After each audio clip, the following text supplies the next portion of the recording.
We're going to now look at functions that are a little more complicated, and we kind of have to think of doing the backwards, the opposite of the chain rule.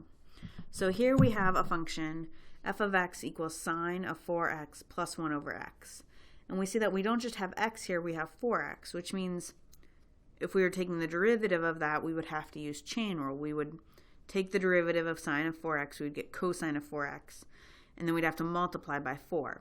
Now, to find the antiderivative, we're going to kind of think of going backwards. And this only works for constants. We'll talk about things that aren't constants later on.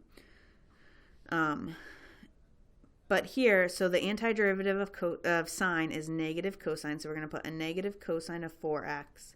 And then we're actually going to divide by our 4, or multiply by 1/4. So we're going to make it a negative 1/4. Okay, and we'll check this answer in a minute, and then we'll take the antiderivative of 1 over x, which is natural log of the absolute value of x, and then we'd have plus c. Now, just to check our work,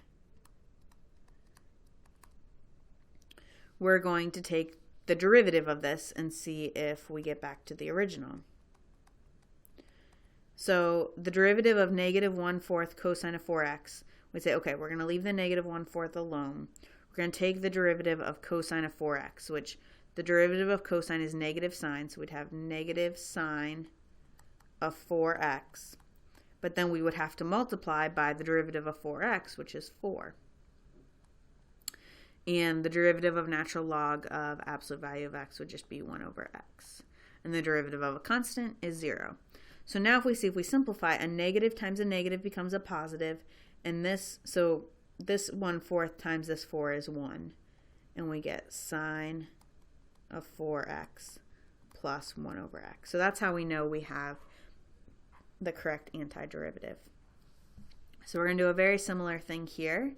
Now we have this, so our function is e to the 3x plus e to the negative 3x plus the square root of x. So I'm just going to write this as e to the 3x plus e to the negative 3x plus x to the 1/2.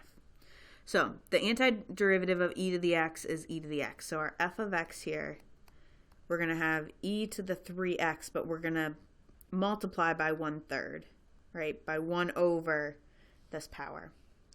And then plus e to the negative 3x, so we're going to multiply by 1 over this, so negative 1 over 3. Plus, now we're going to use the rule here, we're going to add 1 to the power, so it would be x to the 3/2, and we would divide by 3/2 plus c.